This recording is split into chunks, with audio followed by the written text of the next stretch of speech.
Sparks Planning Commission for Thursday, April 17th. Roll call. Roll call, Commissioner Bowles. Here. Commissioner Sperber. Here. Commissioner Noriki. Here. Commissioner Lee. Here. Commissioner Sanders. Here. Commissioner Ewan. Here. Commissioner Camerota. Here. Assistant City Attorney Doug Thornley. Here. City Planner Armando Ornelas. Here. Thank you. We'll move to public comment. This is the item for either public comment on any action item for the general public comment and is limited to no more than 3 minutes for each commentator.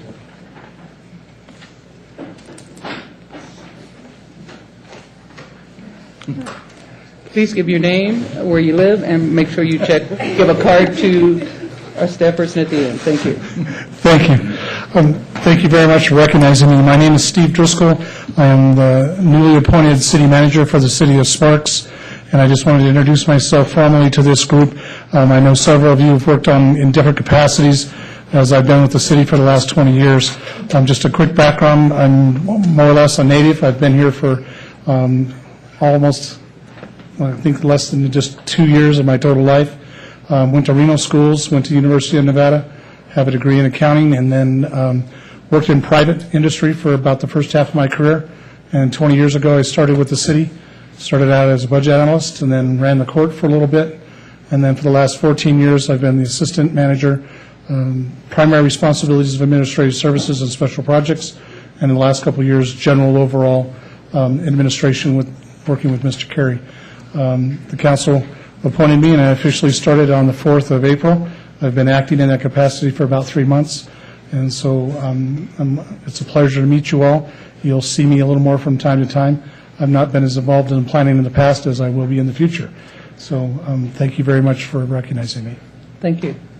Steve, real quick, I just want to say congratulations on your new position, and I know the city will be in good hands with you running it. Thank you, Mr. So Lane. congratulations. Thank you. Anyone else, please?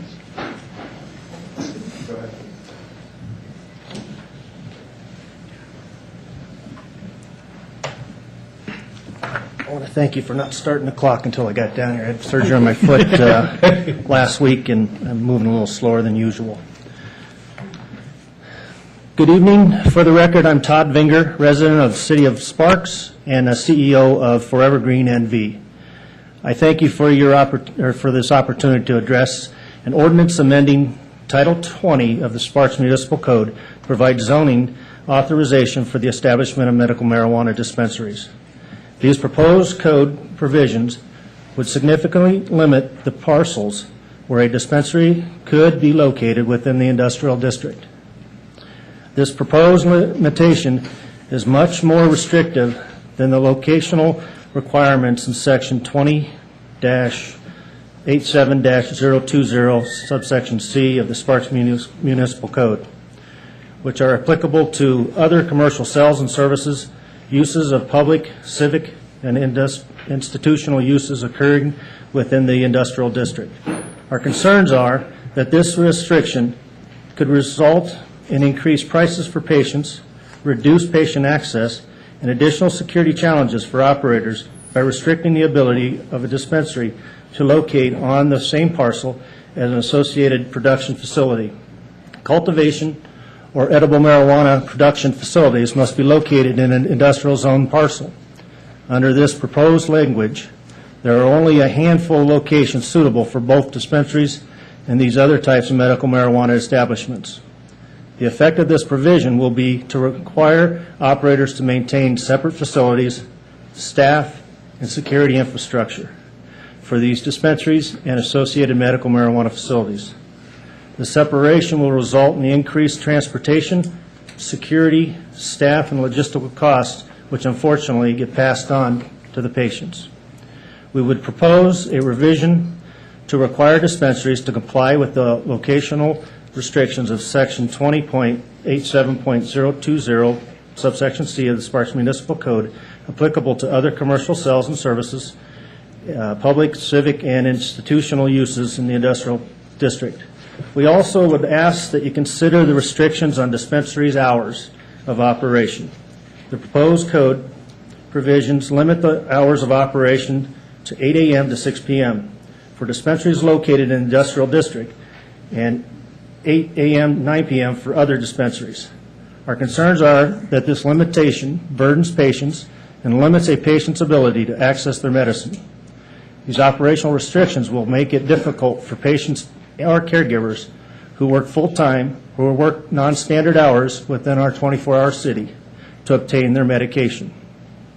This provision would place some of Sparks dispensaries at a competitive disadvantage, as all dispensaries located in the unincorporated Washoe County may operate between 6 a.m. and 8 p.m. Limiting a dispensary's... Do you want me to finish that phrase? Yes, go ahead. Limiting a dispensary's ability to operate during daylight hours when other retailers are conducting business does not improve or promote dispensary security. Rather, this restriction increases the amount of time each day the dispensary is closed and unoccupied by employees, thereby increasing security challenges. We would also propose a revision to allow the dispensaries to operate and conduct activities during the daylight hours of 6 a.m. to 9 p.m., or at least consider remaining consistent with Washoe County hours. I want to thank you very much for your time and consideration, and I do have a recap of what I said today to provide to you. All right, thank you very much. Anyone else wanting to speak?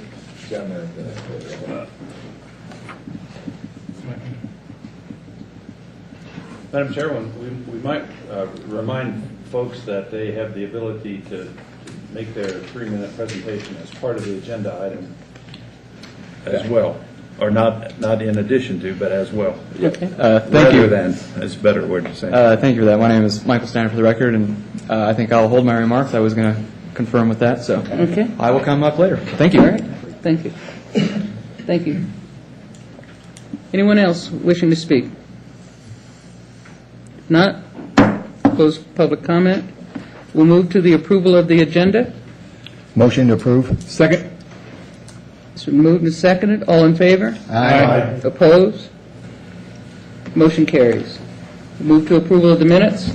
Move to approve, as submitted. Second. All in favor? Aye. Opposed? I don't oppose, but I'm abstaining since Abstain. I was not here. Are there any other abstentions? I also. Okay. Motion carries. Announcement and committee reports. Madam Chair, we have neither any announcements nor committee reports, nor for that matter, informational items under item 7 on the agenda. Okay. All right. Then we will move to the public hearings. First item, PCN 14010, the Cornerstone Sparks Foursquare Church. Consideration and possible action on special use permit.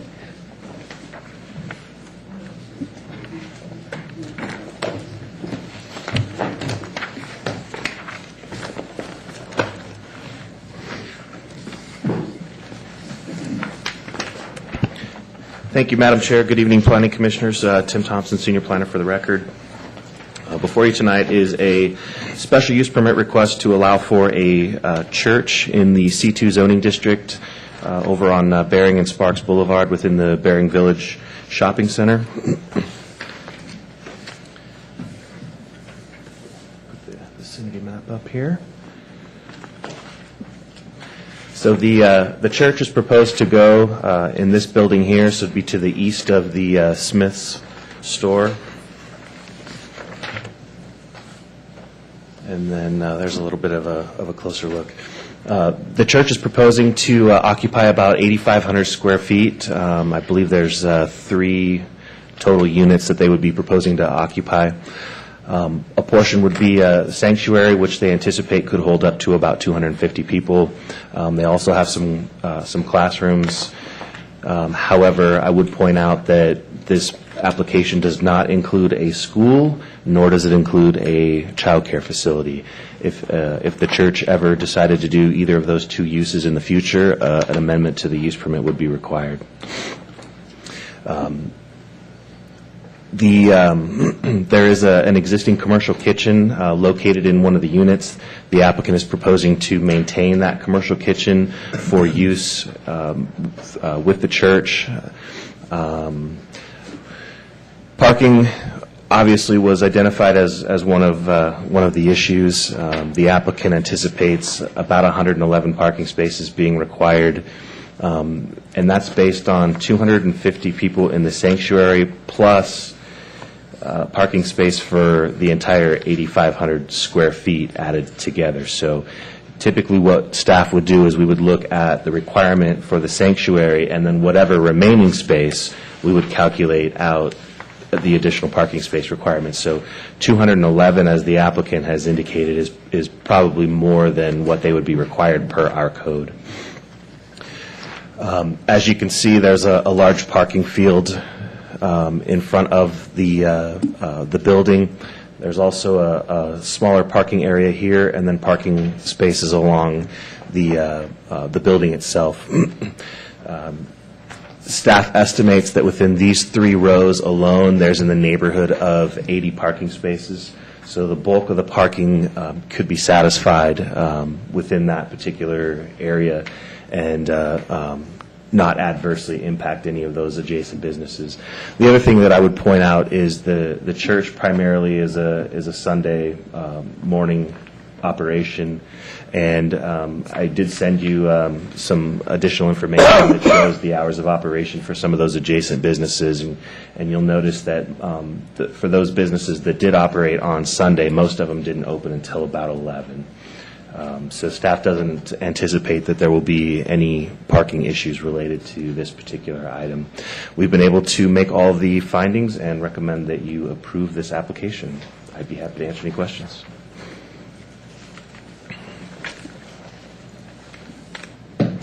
Okay. Is the applicant here? Would they care to speak?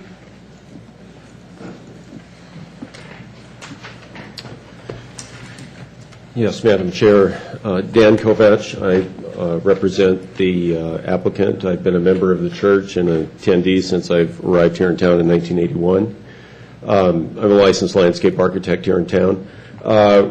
Actually, we will, I really don't have much to present in addition to what Tim has brought before you, but we're available here for any questions, as well as our senior pastor, Paul Hawley, and our staff pastor, Ted Leanhart, and they can speak more to specific operation ministry type questions if there are any. I have a question. I apologize for not being here Tuesday at the study session. Might have asked some of these questions, but has there been any sort of a feedback from any other of the businesses in the area? To date, staff has only received one correspondence, and that was from somebody who had essentially written in saying that they are not in support of any rezonings that take any properties off the tax rolls, which obviously is irrelevant when it comes to this particular application. Aside from that, no, we have not received any correspondence. There were actually quite a few notices associated with this project, largely because of the condominium project to the south. So I want to say there were probably 300 plus notices that were sent out. Questions? Yes, I wanted with the applicant, again, I can see in your report now that I've read that, you were saying for some of the other businesses that are open during the time when you have quite a large amount of people there, you were talking about leaving spaces for them to allow, let's say, like the Chinese restaurant and some of the restaurants. Could you explain that a little bit? Well, yes. The only business that's open on Sunday that's really immediately adjacent to the space we're looking at is a Chinese restaurant. Right. And we recognize that one of the conditions of this space is it's located in that inside corner of the building. It would be easy to overwhelm those parking spaces. And really the thing that we're anticipating doing is encouraging our members, especially those members that have been there for a while, to park further out in the field and really to be good neighbors and allow those spaces immediately adjacent to the Chinese restaurant. I'm sure there are folks that go to the restaurant every single Sunday, and they probably get there, and, right soon after they open for early lunch or whatever, and we're cognizant of that and really want to be good neighbors and to, really try to accommodate their needs and not be a conflict. Okay. So it would be announcements in church to encourage our longer-term members, like me, to not park in the corner? Yeah. Okay, thank you. Other questions? Yeah. Okay, thank you. Open a public hearing. Is there anyone present who wishes to speak on the matter? Hearing none, close the public hearing. Commissioners have any questions? The staff of the applicant? Then let's call for a motion. Madam Chair, I'm ready to make a motion. I move to approve the special use permit associated with PCN 14010 to allow for the use of establishment of a church, adopting findings S1 through S6, and the facts supporting these findings as set forth in this staff report, subject to the conditions of approval 1 through 7 as listed in this staff report. Second. Is there any discussion on the motion? Call for the vote. All in favor? Aye. Opposed? Motion carries. Good luck.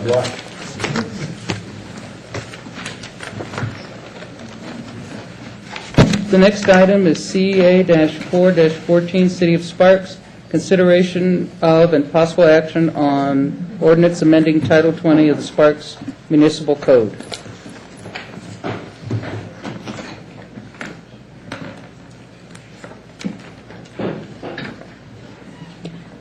Good evening, Planning Commission. I'm Karen Melby, Senior Planner. Before you tonight is an ordinance amending Title 20 of the Sparks Municipal Code to provide zoning authorization for the establishment of medical marijuana dispensaries and other matters related thereto. The code amendments before you tonight are the regulations governing Title 20 of the zoning code, the business license, which is Title 5, and the public peace, morals, and safety, which is Title 9, will be a separate code amendment before City Council.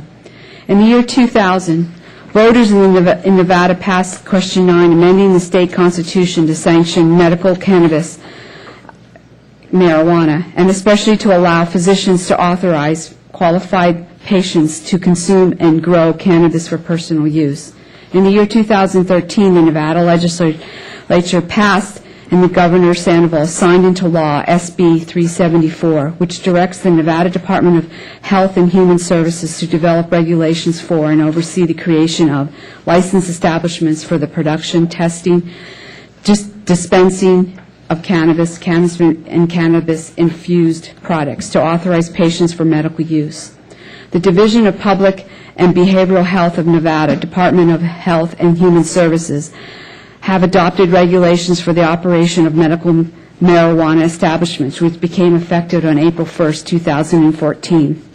It is anticipated that the state will begin a process of accepting applications for registration certificates for medical marijuana establishments this summer. The state will accept applications for all medical marijuana establishments during a 10-day period. There will be a notice issued 45 days prior to the opening of that 10-day application period. The state law designates that there will be 10 dispensaries in Washoe County, of which 2 can be located within the city of Sparks. As part of the state review of the application for medical marijuana establishments, the location must be identified. If a local government has not enacted zoning restrictions, the medical marijuana establishment, or in this case we're talking about dispensaries tonight, is not required to secure approval from the local government. But by enacting the regulations for Sparks, this gives the city review and input on the location and operations of medical marijuana dispensaries. And that's what's before you tonight, is a proposed amendment to our code relating to zoning issues. Staff is proposing that medical marijuana dispensaries will be reviewed by a major special use permit process. Depending on the timing of the state application, that 10-day period, the city may review and approve the special use permits prior to the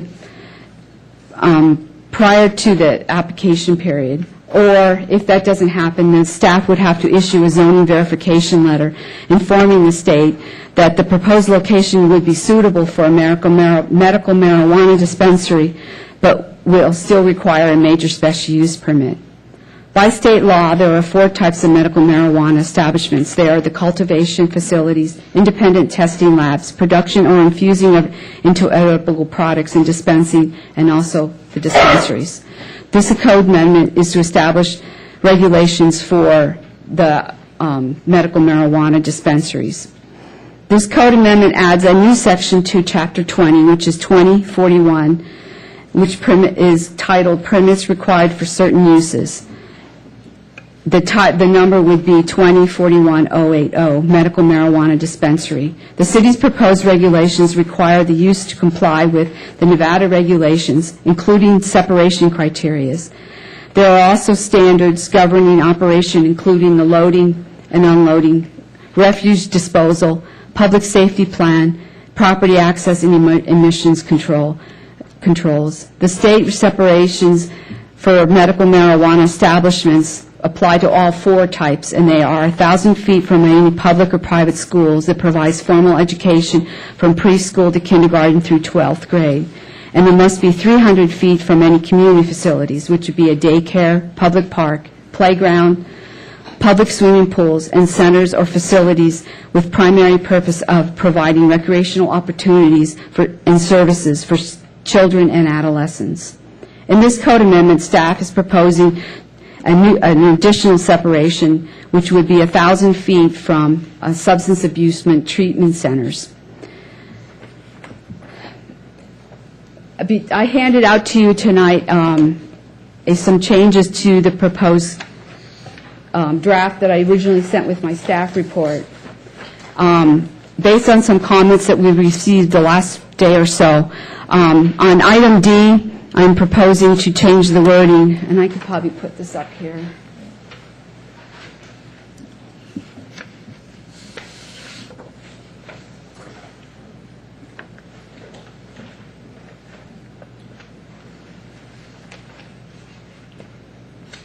I'm proposing to change the wording for item D to clarify that from the distance from a licensed substance abuse place would be a minimum of 1,000 feet. It has to be greater than 1,000 feet. So I've reworded that regulation. Also on item F, the medical marijuana dispensary, we added the word dispensary may not apply for major deviations to reduce the minimum setback distances. And if you remember, recently we just adopted a new process of major deviation that up to 50%, any quantitative item can be reduced, and so we're stating that they cannot reduce these separation distances with a major deviation. The other item that we've added is a question came up this afternoon on a definition for what's a patient access area. And so we've added a definition. The patient access area is defined as a portion of the dispensary building accessible to persons with a medical marijuana card. And what we're proposing is that area cannot be larger than 1,500 square feet. That would allow them to have a larger building than that, but for the public access area, it would only be 1,500 square feet. Let's see. My draft code is broken down into sections. The first section we've covered pretty much. The next section is establishing a parking requirement, which we are using the suggested parking standard of 1 per 200 square feet of net leasable area. That would take out like hallways and things like that. Change to I. The strikeout, the change to I, there was also a change to I, Karen. Oh, yeah, that's right. Sorry. It's off my screen. We did remove the term standalone in item I where it says, so it's got to be located in a building complying with the regulations of the state. The next section is in the industrial use table. We've added that it's allowed in the industrial area, but it must be located within the vicinity of 3 intersections, which is Glendale and McCarran and Gregg, Glendale and Rock in our industrial area. They have to be within 500 feet of the center of the intersection, and they must face onto the arterial. The building must face onto the arterial. The last section is one row from the table 2 of our transit-oriented development design manuals.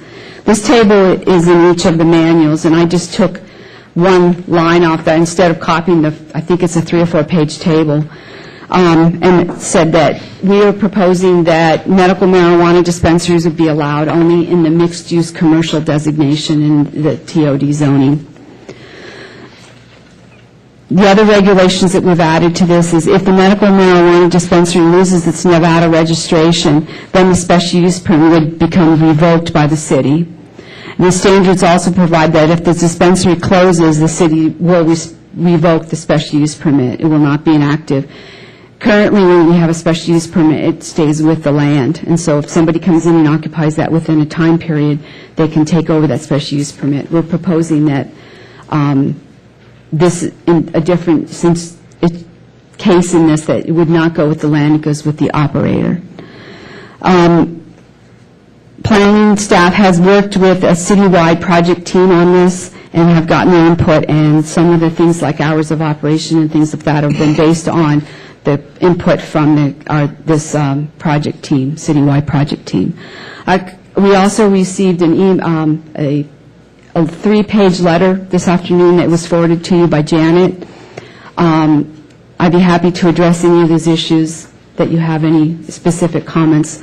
Some of these proposed changes were a result of addressing some of those concerns there. That concludes my presentation. I'd be happy to answer any questions that anybody may have. Any questions from the commissioners? I do, Madam Chair, real quick. Can you say there's going to be 2 dispensaries in the city of Sparks? That's what the law says, yes. Okay, say if 8 or 9 people come in front, I don't know who they come in front of, that want to start the business, who's going to be responsible for giving them their license? I mean, would that be the state or the city, or? Well, everybody. Let me explain that. What would happen is, for the dispensaries, they will submit their special use permit application to the city. If and that the special use permit is what? What is special? What do you mean? It's a special use permit that comes before you guys, like the church was a special use permit tonight. So it would come before the Planning Commission, and it wouldn't go to a council unless there's an appeal filed, or one of the councilmen would like to call it up for review at the council level. But it doesn't, so you would be the deciding body on that. If the adoption and everything, because we don't know when that 10-day period is going to be at this point when the state's going to be accepting applications. If we get this adopted by the council and the deadlines work out, that special use permits may be coming before you before they would actually submit their applications to the state. If that happens, then you may be reviewing more than 2 special use permits. We're anticipating that there could be numerous special use permits submitted for dispensaries. And then we will approve them. We will forward that information on to the state. The state has a merit-based system. They have a checklist that they will review all applications when all kinds of different components that they're looking at. And one of them is if they've gotten their entitlement from the municipality. Okay. And so then, if they have not gotten their special use permit, what the state would do is they would give them a provisional approval of the 2 dispensaries that they're going to approve within Sparks. They'll let us know that they have a provisional approval, and then we would do our special use permit. And then after that, they still have to go through the business licensing process with the city of Sparks.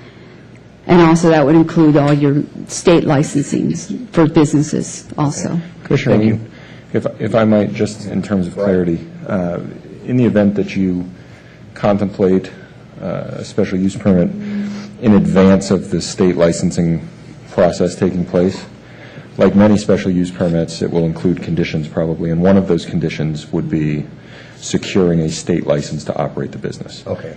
So if that didn't come to fruition, the special use permit would never issue, and the business would never be established. Okay. Thank you, Doug. Other questions? No, that answers some of those questions, because, so we might approve a special use, but it still has a condition of approval of the state before that special use is. That's correct. A special use permit application comes before the commission, and the commission considers the land use aspect of the project in addition to some other factors, and then imposes conditions by which you hope to mitigate impacts. Right. And in this case, you would mitigate whatever impacts were identified. And one of the conditions, sometimes they're extensive, sometimes they're not, but one of the conditions would, of course, be prior to the issuance of the special use permit by which you would legally operate this business, you need to secure the appropriate licensure from the state and the city.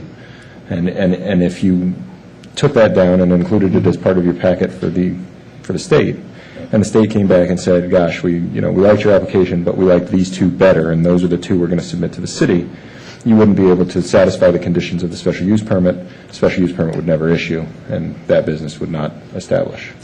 Okay, great. So we just got to make sure that condition is with each one that we approve. Yes. That state. Okay. Yes, and on the backside of that, if the state licenses have issued and they come through, as Karen alluded to earlier, in the event the state license, for whatever reason, is revoked, the special use permit is revoked, and the business is required to close. Okay, thank you. Other questions? Ken, could you tell us a little bit more about, you mentioned a group of folks that helped to draft these amendments? You want to know who the membership of? Not necessarily who, but just tell me a little bit about the process of getting the input on that.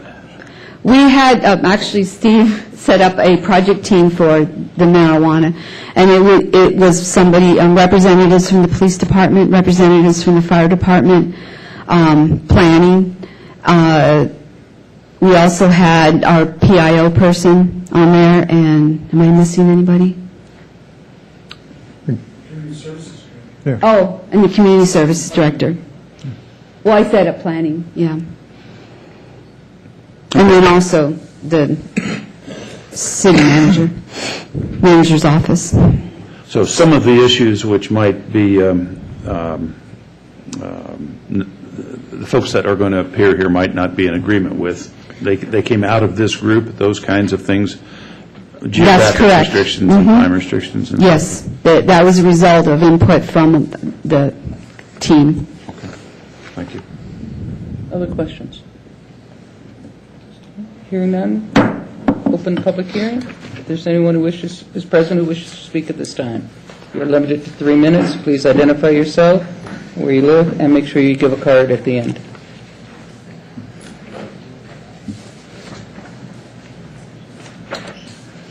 Good evening. My name is Michael Stannard. I work at the government relations firm Pistol and Stigma. We've been working in this area since the last session. We were heavily involved with crafting the state legislation that's led to this. And during the last year, we've been working with the Division of Health and Human Services as they've been crafting their state regulations. So we have been heavily involved in this. And I just have a couple points I'd like to address, but beforehand I'd just like to thank your staff and commend your staff on the work they've done thus far. It was a very well put together draft ordinance. The 3 points I'd just like to make briefly, in regards to the special use permit, we would recommend that instead of accepting applications for the special use permit before the state opens up their window, that Sparks would rather wait and review who the state sends you. And our justification for this is twofold. First, by the time this ordinance gets passed, it looks like it will be into the first week of June. DHHS has signaled probably late July is when they will open their 10-day window. If the process to get a special use takes the normal 2-month period, it leaves potential applicants a very limited amount of time to prepare a thorough application for your review. Secondfold, a lot of staff work is obviously going to go into reviewing all these applications, whereas if you wait until the state makes their judgment, the state's going to do background checks, they're going to look at their business plans, they're going to look at the resumes of people who are going to operate the business, they're going to take into account where they'd like their dispensaries to be located here in Sparks, and like I said, through the merit process, they will send to you the top 2 people. You guys will still have control on selecting the applicants in the form of, say, here's the number 1 choice you approve. Say for whatever reason, the second choice is either location-wise is too close to each other, or for whatever reason you don't approve, the state would then send you the next highest ranked. So our recommendation in terms of resources, helping potential applicants being able to provide the best possible application to you, we would recommend you wait until after the state does their process. Next, the patient access areas being limited to 1,500 feet. We would like that removed. Our philosophy on that is patient privacy is going to be paramount in letting citizens come and purchase their medicine here. So limiting it to 1,500 feet may not be wise in the sense if a dispensary wants to put up like a meeting area or something like that, they can go counsel the person. It's a little bit more private, makes it a little bit more comfortable for them. And then I was going to echo the thoughts about the time of the dispensary in the industrial zone, but that's already been brought up. So if anyone has any questions. Thank you. Thank you. Commissioners and members of the audience, I'd like to make a point of clarification about the open public hearing. If you spoke earlier and you'd like to speak again, you are entitled to do so. And we apologize for the miscommunication. So, next.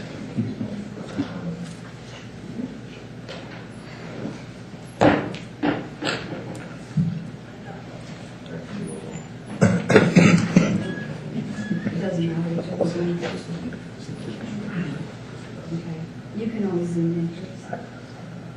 Zoom in. Good evening. My name is Frank Lepre. I am coming in front of you as the landlord of 960 South McCarran. You probably know it as Woody's. Right now at Woody's, I've been talking to Karen about this. It's item B, about the 500-foot limit. If you look on the plan in front of you, from Glendale, we're 920 feet.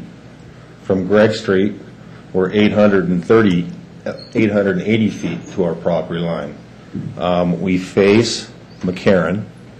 We have a quick access off of McCarran to get in there. I spoke with Karen on the phone today, and the police department doesn't have any problem with having a dispensary at our location. I've been contacted a couple of times to put in a dispensary there. People are looking at the property. So I think we're limiting ourselves to for the 500-foot range, and I think that needs to be expanded.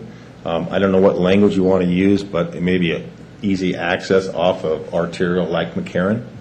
So I have a problem with the distance. I also have a problem with the hours of operation for the industrial area.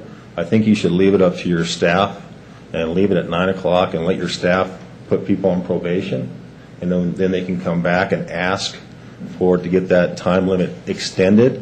Business is hard enough to run, and then when you do this, I just don't think it's fair. You know, people get off at 5 o'clock at night. They got kids to take care of. They got different things to do. I think 6 o'clock is not fair to the operator of the dispensary.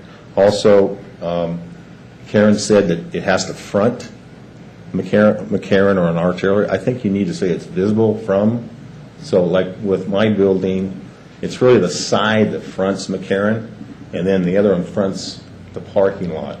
So it's visible from McCarran when you drive by. So I think language-wise, I think what the intent of the rule is here, what Karen's saying, and it's frontage, but technical, somebody 5 years down the road could say your front's facing the parking lot, that's the side of McCarran. No, you need to pull your, if we had somebody there. So I think the language needs to be just cleaned up a little bit. And those are the three issues that I have. Thank you very much. Thank you. Madam Chairwoman, Yes. Mr. Leonard, on your last point about frontage, would you be comfortable with the term abuts I think Karen's probably better, and Tim, they're better with the language. I just think we just got to be careful what we call a front, because I think technically front's the long part of the building, I believe. So I mean, I think you need to talk to your staff and Okay. then give you the right technical term. Okay, but I guess for my own clarification, Yes. is your difficulty with the terminology that we are using, or? I just don't want, if I get thrown out because my building doesn't front McCarran, Okay. because technically my front is to the parking lot. Okay. And then, this isn't necessarily a question for you. I understand what you were saying, but I want to clean up for the record. Sure. The police department has not examined any location for suitability in the context of issuing any sort of license or anything like that. You're absolutely correct. The police department did a drive-by and essentially estimated distance. Yeah, and access and ease of patrol. In the industrial area, when we built this originally, we had the same issues by putting Woody's in. They were worried about having a bar, restaurant in the industrial area. Well, I think Woody's a good neighbor. I think everybody here, most of us go to Woody's. And you know what? I think our last violation, we had a violation on January 8th, 2011. So I just don't want anybody get limited to, times are tough. That building's staying vacant for, I don't know when they built that. Karen probably built it 2008, 2009. We've been packing it, so we have people interested in the property, and we're going to be left out for 300 feet. It's not fair. So I guess that's what I'm saying. And if there's any other questions? So the issue is, just to reiterate, the first point there was that you were more than 500 feet Yes. from either intersection. Right. Okay. But I front McCarran. I understand. I have a quick access, so I think I meet the term. It's just the distance. All right. Thank you. Any other questions? Thank you. Thank you. Anyone else wishing to speak on this item?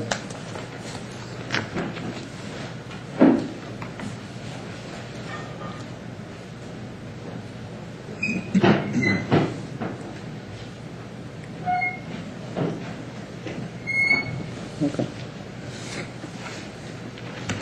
Hello, I'm Doria Shoemaker for the record, and I agree with all the other comments that were made prior, and I'd like to reiterate that the square footage for 1,500 feet is not adequate space for security and comfort of the patients, and in the city of Las Vegas, they are requiring a minimum of 3,500 square feet.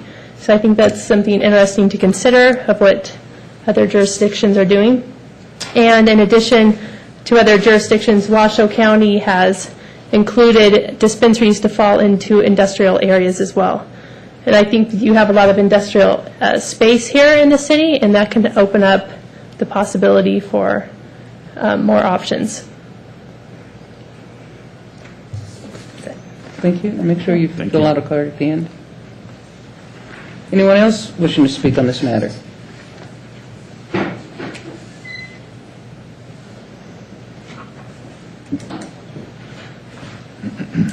I'll put the glasses on so I can see you. Okay. For the record, my name is John Sutton. I live on Lake Tahoe in the Incline Village. I have done so since 1998. I'm the managing partner of HWW Wellness. We've worked extensively with the state of Nevada, with the Department of Health and Behavioral Services for about 8 months to craft the code. And now that we're getting down to what I characterize as the ground game, first I want to say how much I appreciate the work that everyone has done. I've interacted with Karen on a few times. I've met Armando. We've secured a building in Sparks that has a lot of incredible attributes. The principal focus for me is I'm trying to build a business where my people feel safe, where we conduct transactions with people in need of medical marijuana in a safe environment. And so we've secured a building off of South 21st. It's the former Bank of America transfer building. Literally, it would operate as a bomb shelter if you've ever been in that building. I know a few of you have visited that site. My issue are minor. I think this is a great job as a beginning. I would like you to consider, as the other speaker did, the 500-foot limit. You know, One thing that I'm cognizant of, based on the fact that I am in a rare position that my 17-year-old son is one of the few minors with a medical marijuana card in Nevada, based on a rare neurological disorder he's had for 9 years. I'm trying to create a discrete environment. I don't want to own a dispensary on the corner like a 7-Eleven. I want people to be able to come and not necessarily be gawked at. And so I'd like you to extend your vision of that 500 limit to approximately 1,000, because my concept is people can come to the facility that we've acquired and really be discreet about their purchase. And I do think that's an important factor, considering what we all know to be the lingering stigma around what we're talking about tonight. Relating to the industrial operating hours, I do agree with the prior speaker. This is going to be a really competitive marketplace, and to limit the hours to 6 is a little bit problematic. I'm copacetic with the fact that the police department definitely wants to limit expense around security. I'm willing to spend money to increase security to extend those hours at our site. I think that we're looking at spending between $300,000 to $500,000 a year just on security, and I think that we're doing a good job of protecting the people and minimizing the impact on the police department in Sparks. The last, if I have a couple seconds, I do have 29 seconds. 29 seconds is an eternity. Let's see. Oh, I agree with Doria, who, for the record, is a part of my company as well, that the 1,500 square foot is creating a much more transactional environment. Our concept from inception really was around wellness, providing ancillary services that will help these people remove addiction to opioids, perhaps even doing things which may appear prosaic as yoga. And so I ask in closing that you consider expanding the square footage footprint of a dispensary to be somewhat bigger than 1,500 square feet. Thank you. Any questions for me? Seeing none. Anyone else wishing to speak on this matter? Thank you.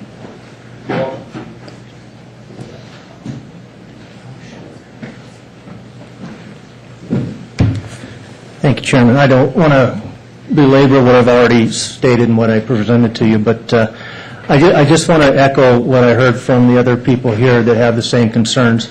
We want it to be competitive for everybody. We want everybody to be a good neighbor within Sparks. And opening up that industrial area, at least along those main arterial roads of Glendale and Gregg, and in between those, could help a lot in this process. I think I truly agree with the last speaker, because people need to get their medicine, and they don't need to be at a convenience store on the corner. They need the dignity to be able to go where it's not as, on the corner of the street where everybody has to see them. As well as my background, I retired as the undersheriff of Washoe County. I'm pretty familiar in 30 years of public service about security, and by bifurcating these, by reducing the size of where you can place a dispensary as opposed to production, you're creating more buildings to move product through, and that increases security risk. If you can allow that ability in an industrial area where you can combine those areas, you increase the security not just for that business but for the entire environment around us. And with that, I do, if you're considering any proposals, I wanted to help you by, I don't know if that's on. I can give you a copy of this, but we went ahead and tried to draft up something you can use. You can use a portion of it, a piece of it, something that we can all work together to come up with the best solution for everybody in the region. And I'll provide that to the clerk. With that, is there any questions you might have of me? This is the material you're looking for? Yes, sir. Hearing none, thank you. Anyone else wishing to present on this matter? If not, we'll close the public hearing. Commissioners, do you have any questions for the staff?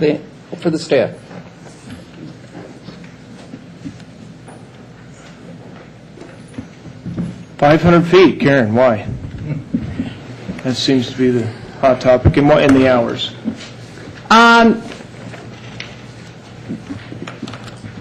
The 500 feet, we looked at several distances. We did an analysis looking at several, and I have the maps here. If you're interested, I can put them on the DocuCam. But we felt that once you got out to a certain distance, then you were picking up buildings. When you get a certain distance from the intersection, then you start picking up properties that are not actually fronting on the street, on the arterials. And so that was part of the reason that we picked the 500. Would you put the maps on the camera? Yeah. Madam Chair, if I may. Karen, in terms of, for example, Mr. Leprey's property, if you were to increase the distance to 1,000 feet, does that actually include the parcel where that he's interested in leasing for a medical marijuana dispensary? I think it would.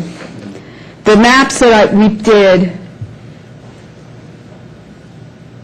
this is 1,000 feet from the intersection of McCarran and Gregg, and it picks up the bank property on that, but I think it would actually, because if I remember when I did the distances, this was about 900 feet, so I think it would actually, let me use my pen, my finger covers everything up, I think it would pick up this parcel. But if we did 1,000, that's the other critical issues. We looked at all three of these intersections and had to look at the impacts of the distance at all three intersections.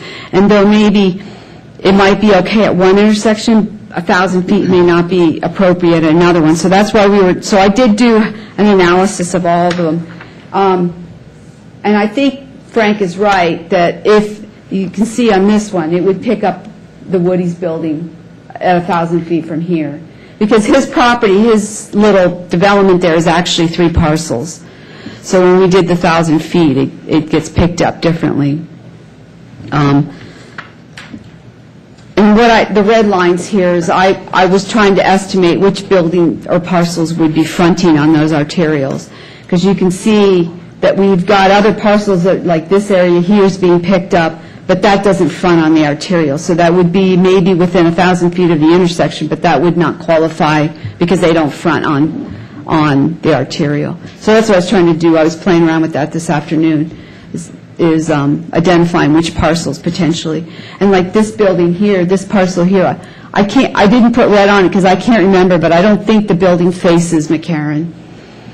The question, though, is that I think we were talking about the language of whether it fronts or abuts, and which of those is a better... Well, when Frank and I were talking this afternoon, and maybe it'd be better language to use that's visible from the arterials, because that's... Or that the entrance would be visible from the entrance is visible. I think the appropriate terms are abuts or is immediately adjacent to. Visibility is a question that I don't think we need to deal with. There's lots of things that are visible from the road. Get your binoculars on. I don't think that's the right answer. So if we want to change it, I think we should take 5 minutes and change it and come up with a term that everybody agrees on, but I don't think visibility is the right answer. I would agree with you, Doug. And as far as the hours of operation, which was your other comment or question, that was based on input from the team members. Can you, you mentioned that 1,000 feet might not be a problem in this particular example, but might be in other examples. Can you give us a situation where you would be uncomfortable with 1,000 feet at one of the intersections?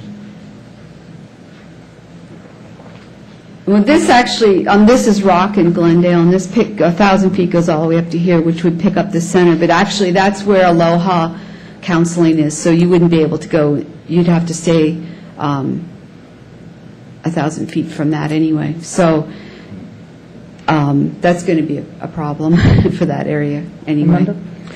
Just in terms of where we were coming from as a staff team with regard to this limitation, you know, we talked a lot about whether or not to allow dispensaries in the industrial area at all. The Sparks industrial area in particular is basically devoid of any residents for the most part. And so in terms of the idea of providing access, it's not necessarily very convenient to the majority of the population of Sparks. It's a long way from northeast Sparks to the Sparks industrial area. And so, you know, ideally speaking, dispensaries would be located in more commercial districts. You can, you know, there's certainly still the possibility of maintaining discretion, if you will, of having discrete locations without necessarily burying them in the industrial area. So that was, you know, but large part how we came to feel that restricting the location of dispensaries in the Sparks industrial area was appropriate. From a perspective of, you know, where the population is. The second primary concern, and this was one that our police department felt very strongly about, feels very strongly about, was that, you know, in general, after business hours, there's not a lot of activity for the most part in the Sparks industrial area. Along the corridors where we allow commercial uses in the Sparks industrial area, by and large, most of those businesses are closed, you know, after regular business hours. And so, in general, there was a concern on the part of the police department that having dispensaries, which is, you know, essentially the retail outlets for this industry, in a place where the public would be going on a regular basis, in the industrial area, particularly after dark, which, you know, in the wintertime comes quite early, would, at the end of the day, divert police resources from the rest of the city, which are, you know, our ability to patrol the city is limited at any given time. And so to the extent that we are proposing to allow dispensaries in the industrial area, we're looking to limit them to a few high-profile intersections where, you know, the police can most readily patrol them. So that's the basic thinking. In terms of the 500 versus the 1,000 feet, I think, you know, I would concur with Attorney Thornley's suggestion that maybe if you want us to entertain a recommendation to you other than what's in the proposed code currently, that we, you know, take a 5-minute recess, as we do in these instances. And with regard to the hours of the operation, again, it's the same basic concerns that underlie the proposed limitations. It's one thing to be at the corner of, for example, Prater and McCarran, and in a shopping center with lots of activity, and to be there, you know, after dark on a winter day, and it's another thing to be, you know, somewhere in the industrial area where maybe there's not a lot of activity. So the hours of operation, I know, are a concern. Again, ideally speaking, the industrial area is not necessarily the most ideal location for dispensaries in our view. So that was the starting point. Would you like to take a recess? Yeah. Well, I suppose I would like to hear what changes you'd be proposing to the change so that I can do a better job for you. Okay. Yeah. What I'd like to bring up, too, it was brought up about the maximum size of the patient area. 1,500 feet. Right. Is there a reason why it's 1,500 feet or 1,500 square foot? I mean, why did we come up with that? Again, that was something from the police department that they wanted to be able to restrict. They actually asked for a restriction on the total size of the building, and I felt that we don't know what in the back operations that are going on, you know, such as packaging and taking care of the money and security and anything else that would have to happen behind the scenes in a dispensary. We don't know how much square footage then, so I felt that we shouldn't be restricting the overall square footage. So the compromise that I suggested with the police department was that we restricted the patient area and hence also potentially restrict how many patients at one time could be on site. We also took a look at what Arizona jurisdictions are doing, and, you know, the state law is modeled by and large on what Arizona did. So we started some of our research with looking at what Arizona jurisdictions are doing. In general, they had total, Karen, if you could speak to that, I'd appreciate that. Yeah, a lot of the cities in Arizona actually restrict the total area for a dispensary at 2,000 square feet. And a presentation that Amanda and I went to was with a planner from the city of Phoenix, and he said that that's been a very big hardship. And so that's one of the reasons that we thought, if we're going to put a restriction on the size, let's put it on where the patient area is and not on the operations. Other questions? I'm sure, Karen, you're defining the patient area where they are at. So, for example, if they have a yoga room that doesn't require a card, could that be is that defined in that patient area, or a meeting room that the people that work there have a lunch room? I mean, that would be considered in that? The lunchroom would be not public area, so that wouldn't be not included. But, for example, like a yoga room, my understanding from the state's point of operation on these, anybody that is coming to these facilities has to have a medical marijuana card. You can't just have anybody come off the street. And so I would think we'd still consider that public area. I think it's safe to say that the term patient access area and public access area are probably interchangeable in this context. So if you're allowed into the building because you have a card, any space in the building that you are allowed to be as someone coming in off the street is the patient access area under the proposed code as it sits presently.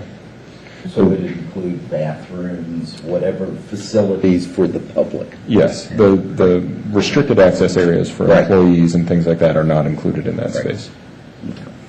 And one thing, Doug, you might go ahead and refresh me. I know the gentleman over here was talking about the state making the decision first for us to wait. Would you elaborate on that a little bit again? Yeah. We thought that should be the decision of the applicant. So if they want to go ahead and get a special use permit ahead of time, then we will process their application. We have to take, somebody submits an application, we have to take that special use permit. If they would rather that we give them a zoning verification letter, then we can do that. But we felt that should be the decision of the applicant, of how they want to process their application with the state. I think just in terms of making that really easy, that's a pretty good explanation. Once the ordinance is in place, if it passes tonight and it passes the city council through the first and second reading process, if someone comes in with an application, we need to process it.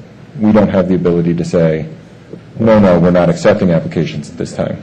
We need to do it in a timely fashion.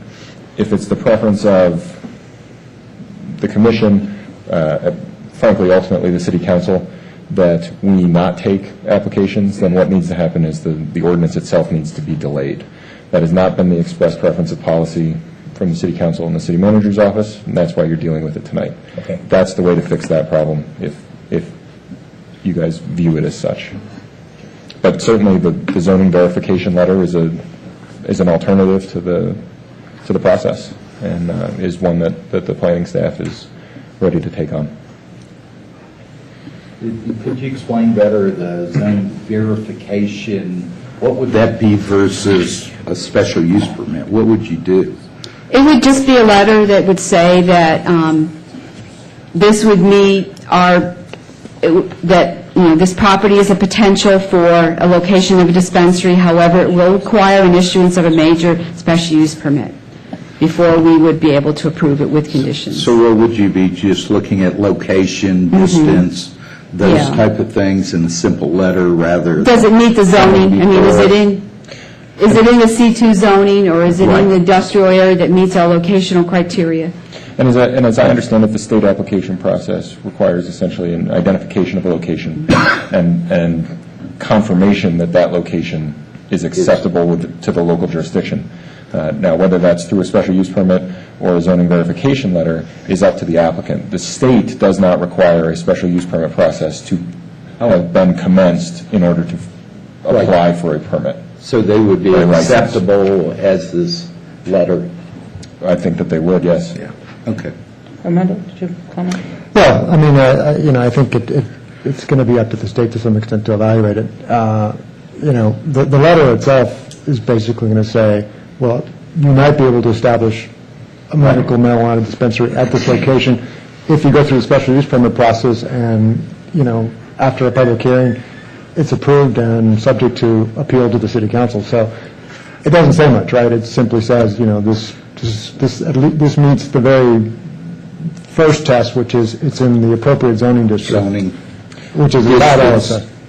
Those items. Well, I think unless take more, or But I think what Mr. Arnaz is saying is that to apply for a special use permit to operate a medical marijuana dispensary, you have to be in X zoning district.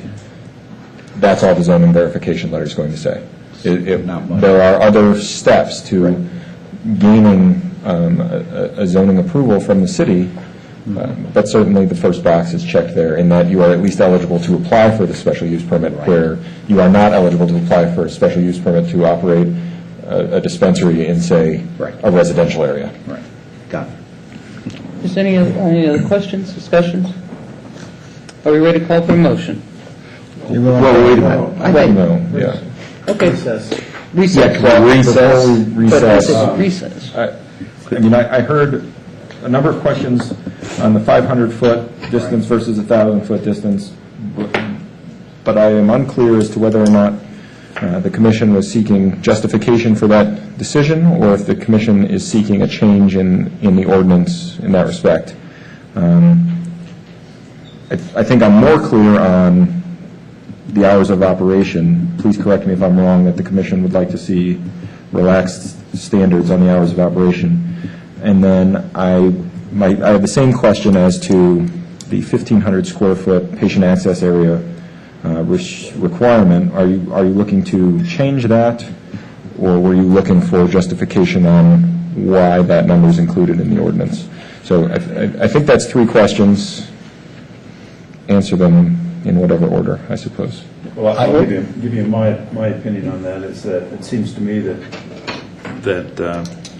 there would be very little negative associated with changing the 500 feet to 1,000 feet of any of the pictures that Karen has shown or any of the examples. And 1,500 to me does seem like a smaller area than would be optimal if you wanted to have some private offices, for example, private in the sense that public can go in there, but people could meet, as well as having some sort of a lobby area. So I would like to entertain maybe increasing that some. I had concerns on the time, but I am convinced, actually, by what Armando indicated, just with the restrictions on the industrial zone. I'm less concerned about that than I might have been a few minutes ago, since the time that's available on the outside of the industrial zone is much closer to what the various parties were asking for. So that's my input. I agree with Doug on those two issues too. Other comments? One on the square footage and the other on the distance.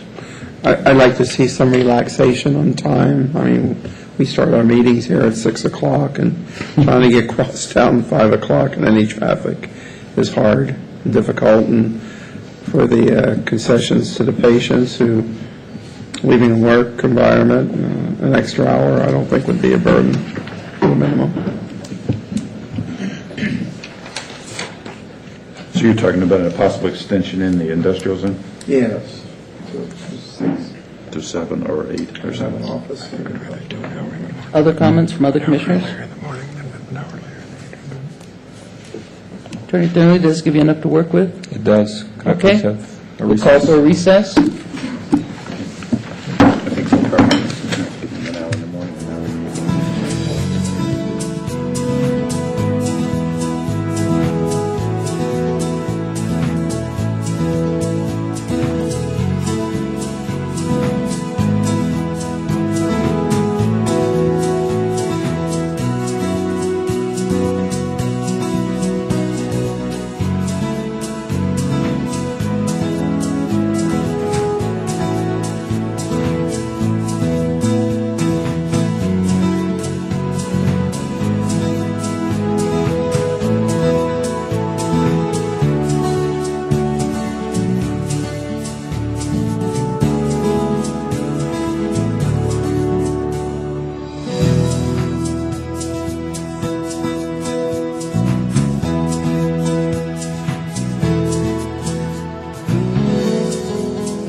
Hello, I'm Adam Mayberry.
All right, recess is ended. We'll call the meeting back to order.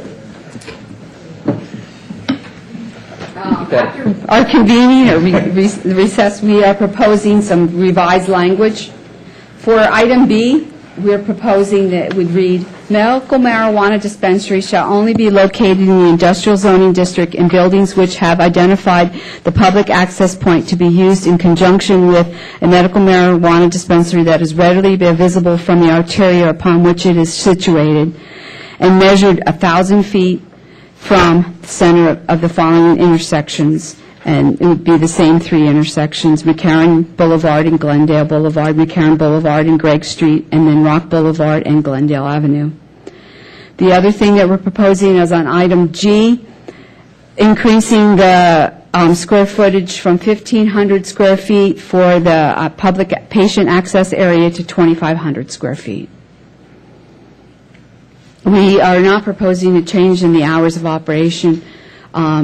That was something that's from the police department, and we're not comfortable on making a recommendation on changing something that the police department is recommending. What we suggest is if there are people in the audience tonight that feel strongly that they would like to see different hours of operation, they can make their case at City Council when this is a public hearing at that City Council. And the police chief would be at that meeting, so he could respond then. Thank you. Point of clarification, with this new information, would we open back up public comment, or are we good to go? I don't believe you need to reopen public comment, no. All right. There is a third public comment period at the tail end of the agenda. Okay. But since my microphone's on, I would like to take this opportunity to say just how adamant the police department was about the hours of operation, and that's why we don't feel comfortable making that change. To the extent the change could be made, I'd like to echo Ms. Melby's sentiments that that case should be made by anyone who feels that way to the City Council at a time when the police chief can address it and explain his concerns. But also, at that point, if the City Council is inclined to make a change, the police chief could make a recommendation that best fits with his shift changes and his personnel levels at any given point during the day. So I think it's important to allow the police chief at least that opportunity. So we can't recommend that change tonight. Okay.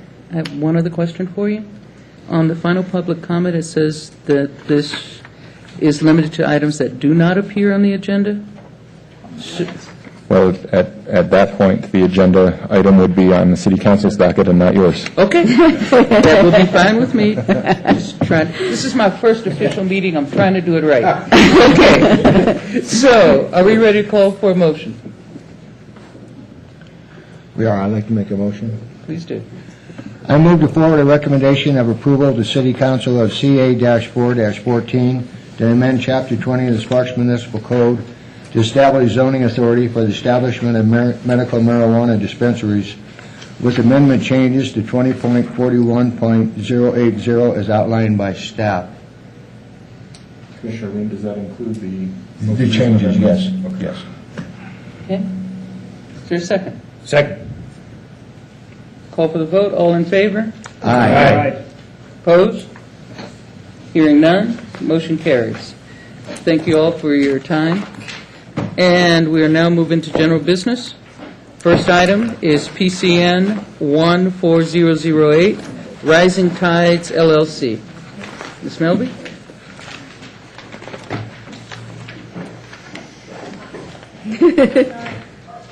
She's sleeping over there.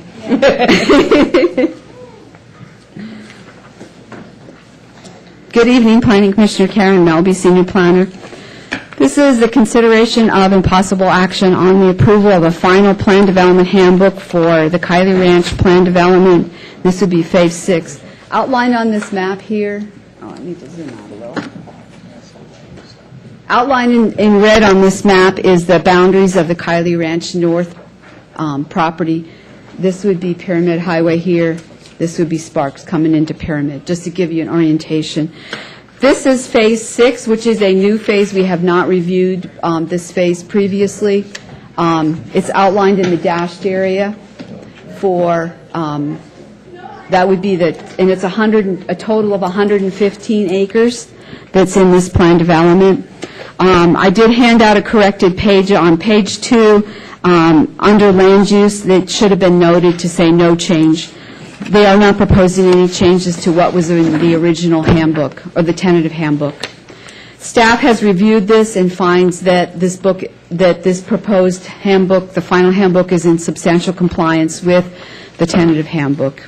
It concludes my presentation. I'd be happy to answer any questions. Any questions? All right, hearing none, let's call for the vote. Oh, that's not it. Madam Chair, would you ready for a motion? Oh, that's what I meant. The motion. Oh, wait a minute, there's a question.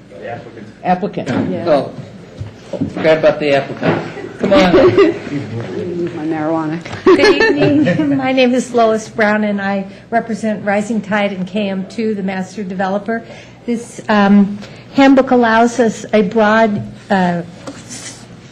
bunch of residential uses from 4 per acre, which would be large estate lots, to multifamily.